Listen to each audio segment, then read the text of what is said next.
Hello everyone and welcome to learn everything. अगर आप पहली बार मेरे चैनल पर आए हैं तो सब्सक्राइब करें और बेल आइकन को भी प्रेस कर दें, क्योंकि आने वाली वीडियोस में मैं आपको पूरा एनसीईआरटी सिलेबस कराने वाली हूँ। तो आज की इस वीडियो में हम हनीकॉम्ब बुक का chapter 2 A gift of chapels के क्वेश्चन आंसर्स को करेंगे। मैंने इस चैप्टर की हिंदी एक्सप्लेनेशन भी की हुई है। अगर आपने अभी तक वो वीडियो नहीं देखा है तो उसका लिंक आपको नीचे डिस्क्रिप्शन बॉक्स और ऊपर आई बटन पर मिल जाएगा। तो चलिए बिना वक्त गवाए हम इसके क्वेश्चन आंसर्स को स्टार्ट करते हैं। कॉम्प्रिहेंशन चेक पेज नंबर 22 का question number 1। What is the secret that Meena shares with मृदु इन द बैकयार्ड। तो इस क्वेश्चन में पूछा गया है ऐसा क्या सीक्रेट है जो मीना घर के पीछे में मृदु के साथ शेयर करती है। तो इसका आंसर है the secret that Meena shares with Mridu is the news of finding a kitten it was kept in the backyard. तो इसका मतलब है मीना ने मृदु के साथ जो सीक्रेट शेयर किया था वो ये था कि वो उसे बताती है कि उसे बिल्ली का एक बच्चा मिला है जिसे कि घर के पीछे में रखा गया है। Next question, how does Ravi get milk for the kitten. तो इस क्वेश्चन में पूछा गया है रवि बिल्ली के बच्चे के लिए दूध कैसे लाता है। तो इसका आंसर है Ravi gets milk under the pretext that he will drink it because he is hungry. He even drinks some milk to show. Then he comes to the kitten with the tumbler and pours milk into the cotton shell. तो इसका मतलब है रवि को इस बहाने से दूध मिलता है कि वो उस दूध को पिएगा क्योंकि उसे भूख लगी है। वो ये दिखाने के लिए कुछ दूध को पीता भी है। फिर वो गिलास लेकर बिल्ली के बच्चे के पास जाता है और नारियल के घोल में उसे दूध डालकर देता है। Next question, who does he say the kitten's ancestors are. Do you believe him. तो इस क्वेश्चन में पूछा है वह किसे बिल्ली के पूर्वज कहता है, क्या आप उस पर विश्वास करते हैं। तो इसका आंसर है he says that the kitten's ancestors are the Pallava kings of Mahabalipuram Rishi cat. I don't believe his story. इसका मतलब है वो कहता है कि बिल्ली के बच्चे के पूर्वज महाबलीपुरम ऋषि बिल्ली के पल्लव राजा है और मुझे उसकी कहानी पर विश्वास नहीं है। Next question, Ravi has a lot to say about MP Pune this shows that. तो इस क्वेश्चन में पूछा गया है रवि के पास एमपी पुणे के बारे में कहने के लिए बहुत कुछ है, तो इससे क्या पता चलता है। तो यहाँ पे कुछ स्टेटमेंट दी हुई हैं जिसमें कि आपको सही स्टेटमेंट्स को बताना है। तो पहला स्टेटमेंट है he is merely trying to impress Mridu, यानी कि वो मृदु को इम्प्रेस करने की कोशिश कर रहा था। सेकंड स्टेटमेंट है his knowledge of history is sound, यानी कि उसे इतिहास की बहुत ज़्यादा जानकारी है। तीसरा स्टेटमेंट है ही हैज़ ए रिच इमेजिनेशन, यानी कि उसके पास बहुत अच्छी कल्पना शक्ति है। और चौथा स्टेटमेंट है he is an intelligent child, यानी कि वो बहुत ही ज़्यादा बुद्धिमान बच्चा है। तो इसमें से जो करेक्ट स्टेटमेंट्स है उनको आपको सिलेक्ट करना है। तो इसका आंसर आप ऐसे लिख सकते हो he is merely trying to impress Mridu and he has a rich imagination. तो इसका मतलब है वो मृदु को इम्प्रेस करने की कोशिश कर रहा था। और दूसरा है कि उसके पास बहुत ही अच्छी कल्पना शक्ति भी है। Next question, what was the noise that startled Mridu and frightened Mahendran. तो इस क्वेश्चन में पूछा गया है वो कौन सा शोर था जिसने मृदु को चौंका दिया और महेंद्रन को डरा दिया। तो इसका आंसर है a creaking sound from the window startled Mridu and frightened Mahendran, यानी कि खिड़की से एक रेंगने की आवाज़ ने मृदु को चौंका दिया और महेंद्रन को डरा दिया। कॉम्प्रिहेंशन चेक पेज नंबर 28 का question number 1। The music master is making lovely music. Read aloud the sentence in the text that expresses this idea. तो इस क्वेश्चन में पूछा गया है जो म्यूज़िक मास्टर था वो बहुत ही प्यारा म्यूज़िक बना रहा था। तो इस चैप्टर में उस सेंटेंस को आपको पढ़ना है जिससे कि इस बात का पता चलता है। तो इसका आंसर आप लिख सकते हो the music master's notes seem to float up and settle perfectly into the visible tracks of the melody. तो इसका मतलब है जो म्यूजिक मास्टर के नोट थे वो ऊपर से तैरते हुए दिख रहे थे और एक समय में उनकी जो मधुर आवाज़ थी वो किसी ट्रैक पर बिल्कुल पूरी तरह से आती हुई दिख रही थी। Next question, Had the beggar come to Rukmani's house for the first time? Give reasons for your answer. तो इस क्वेश्चन में पूछा गया है, क्या जो भिखारी था वो रुक्मणी के घर में पहली बार आया था? आपको अपने जवाब के साथ कारण भी देना है। तो इसका आंसर आप इस तरह से लिख सकते हो, No, it was not the first visit of the beggar to Rukmani's house. She tells Tapi he has been coming here every day for the last week.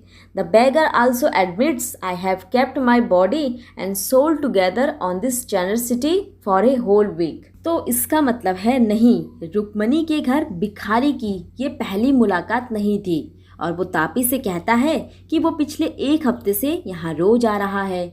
भिखारी भी ये मानता है कि मैंने अपने शरीर और अपनी आत्मा को उनकी उदारता पर एक सप्ताह तक एक साथ ही रखा है। Next question, a sharp V shaped line had formed between her eyebrows, what does it suggest to you about Rukmani's mood? तो इस क्वेश्चन में क्या कहा गया है, उसकी बाहों के बीच में एक तेज वी आकार की रेखा बन गई थी। तो इससे रुक्मणी के मूड के बारे में आपको क्या पता चलता है? तो इसका आंसर आप इस तरह से लिख सकते हो, it suggest that she was getting angry, यानी कि इससे पता चलता है कि उसे गुस्सा आ रहा था। Next question, complete the following sentence. तो यहाँ पे कुछ सेंटेंसेस दिए हुए हैं जिनको कि आपको कंप्लीट करना है। तो पहला सेंटेंस है, Ravi compares Lali's playing the violin to dash. तो अब आपको बताना है रवि ने लल्ली के वॉयलिन बजाने की तुलना किससे की? तो यहाँ पे आप फिल इन द ब्लैंक्स में भर सकते हो, a railway train which is derailing, यानी कि रवि ने लल्ली के वॉयलिन बजाने की तुलना एक ऐसी रेलगाड़ी से की जो कि पटरी से उतर रही है। Next sentence, trying to hide beneath the tray of chillies Mahendran dash. तो यहाँ पे आपको बताना है मिर्च की ट्रे के नीचे छिपने की कोशिश करते हुए महेंद्र ने।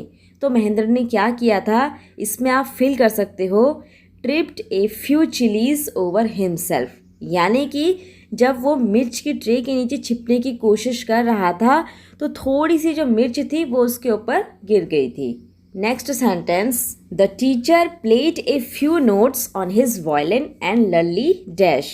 तो यहाँ पे कहा गया है टीचर ने जब वॉयलिन पर कुछ नोट्स बजाए तो लल्ली, तो यहाँ पे आपको बताना है कि उस समय क्या हुआ था। तो इसमें आप भर सकते हो, स्टम्बल्ड बिहाइंड हिम पुअरली।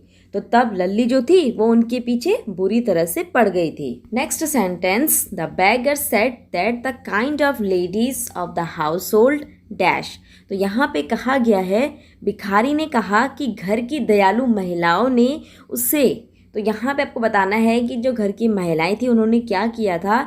तो इसमें आप आंसर भर सकते हो, had helped him with food for a week, यानी कि भिखारी ने कहा कि घर की दयालु महिलाओं ने उसे एक सप्ताह तक भोजन में उसकी मदद की।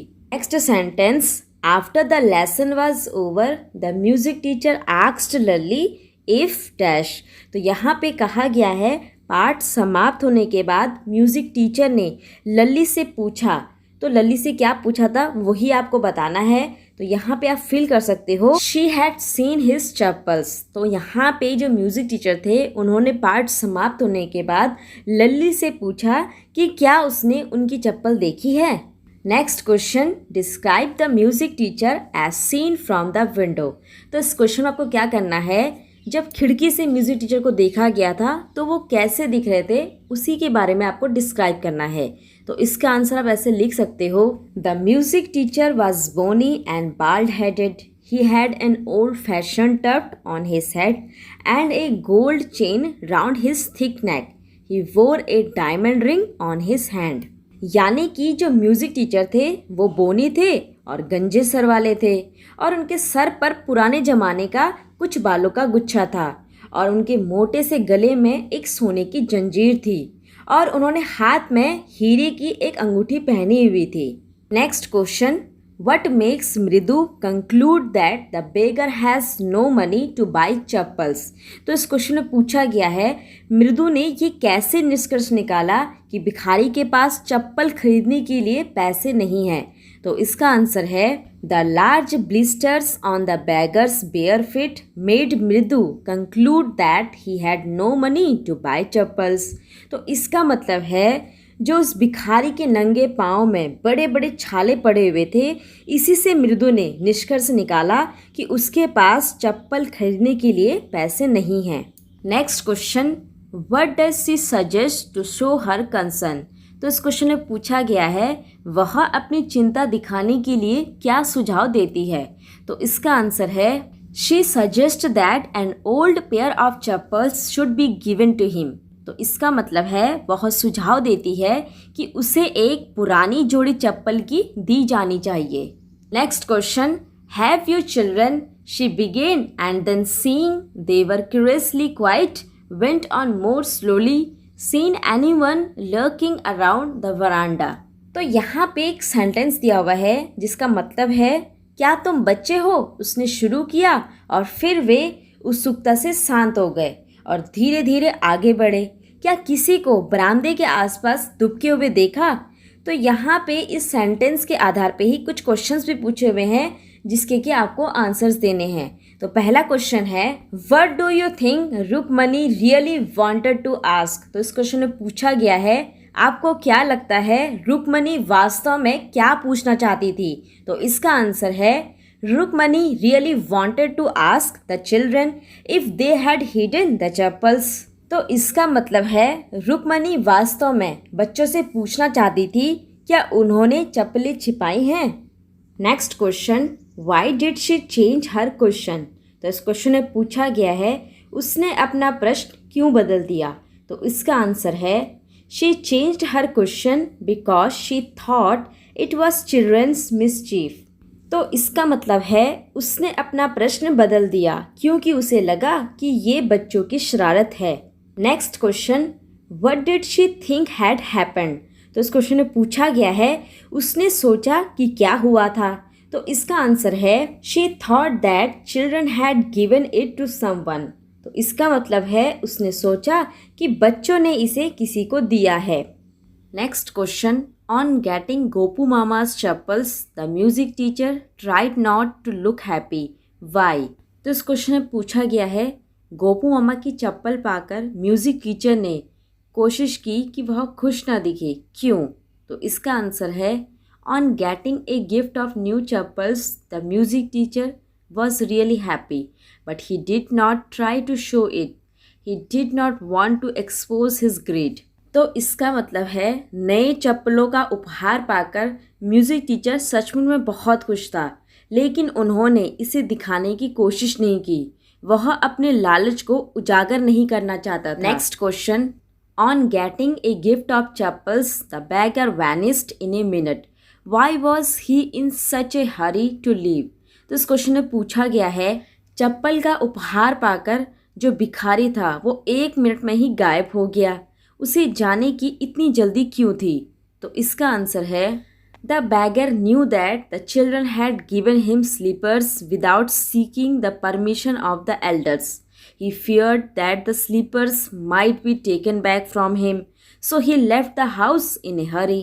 तो इसका मतलब है भिखारी जानता था कि बच्चों ने उसे बड़ों की बिना अनुमति की ही चप्पल दी है, उसे डर था कि कहीं उससे चप्पल वापस ना ले ली जाए, इसलिए वह जल्दी से घर से निकल गया।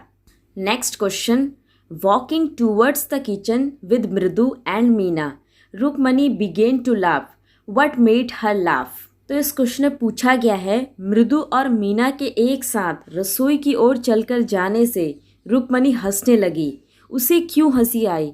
तो इसका आंसर है Rukmani laughed to think how Gopu Mama would react to know that his slippers had been given away to the music master।